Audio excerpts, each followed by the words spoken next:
میرے پیارے ساتھیوں، کچھ لوگ تو یہ کہتے ہیں ہماری ماں بہنیں پڑھ کر کیا کرے گی، ہماری لڑکیاں پڑھ کر کیا کرے گی، دوسرے کے گھر میں جا کر وہی ان کو گوبر اٹھانا پڑیں گے۔ یہ غلط سوچیں۔ اللہ کے نبی نے کہا صحیح تعلیم اور تربیت دینے پر جنت کی بشارت سنائے، خوشخبری دی ہے۔ آپ اپنی عورتوں کو، آپ اپنی بچیوں کو، آپ اپنی لڑکیوں کو تعلیم دیجئے تاکہ آپ جنت کی بشارت مل پائے، آپ جنت کے اندر آپ کا داخلہ ہو سکے۔ اس لیے آپ اپنی بیٹیوں کو، آپ اپنی لڑکیوں کو پڑھائیے، اور جب تک یہ تعلیم آپ نہیں دیجیے گا اسلام کے شان و شوکت مٹ جائیں گے۔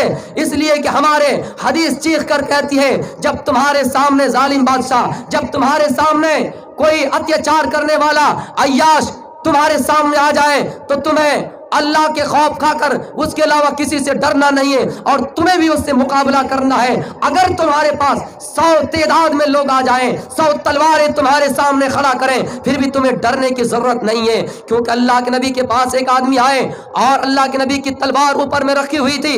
آپ جب سو رہے تھے وہ آدمی آئے، تلوار اٹھایا اور آپ کو فرمایا کہ میں یمنعو کا منی، مجھ سے آپ کو کون بچائے گا؟ اللہ کے نبی نے کہا اللہ، کسی کا نام نہیں لیا، ڈر کی وجہ سے نہیں کہا کہ آپ بچائیں گے، اگر آپ چاہیں گے تو بچائیں گے، نام اگر کسی کا لیا تو اللہ کا۔ میرے پیارے ساتھیوں، تلوار لے کے کھڑے ہیں، تلوار ان کے سامنے ہے، باوجود اللہ کا نام لے رہے ہیں۔ اگر ہمارے اندر اسلام کی تعلیم آ جائے، اسلام کی تعلیم ہو تو ہم بھی کسی سے ڈرنے والے نہیں ہیں۔ اور وہ بادشاہ اورنگزیب کے زمانے میں ایک ہندو لڑکی سکندلا، اس کا باپ کا نام رام لالا، اس کے باپ کا نام رام لالا، اور وہ ایک پنڈت کی لڑکی تھی، جب اس کی عزت و عصمت کے ساتھ کھیلنا چاہا، ایک ظالم عیاش بادشاہ اورنگزیب کے پاس وہ لڑکی گئی اور اس نے اپنی فریاد کی کہ اورنگزیب ایسی بات ہے، ایک بادشاہ ہمارے جسم سے کھیلنا چاہتا ہے۔ اورنگزیب نے کہا جاؤ بیٹی، گھبرانے کی ضرورت نہیں ہے، میں تمہارے گھر پہنچ رہا ہوں۔ اورنگزیب آئے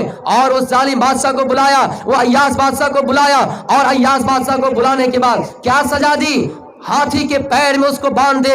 اس کے بعد ہاتھی کو دوڑایا گیا اور ان عیاش اور ریپ کرنے والے، غلط کام کرنے والے اس ظالم بادشاہ کو سزا دی گئی۔ اورنگزیب مسلمان تھے، اگر وہ چاہتے وہ شکنتلا ہندو تھی، لیکن اس نے نہیں دیکھا کہ یہ ہندو ہے، بلکہ یہ دیکھا کہ ہمارے یہ دیش کی بیٹی ہے۔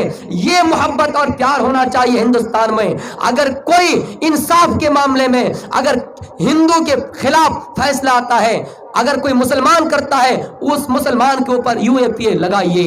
اگر کوئی ہندو کسی مسلمان کے خلاف فیصلہ کرتا ہے اس کے تحت آپ UAPA لگائیے۔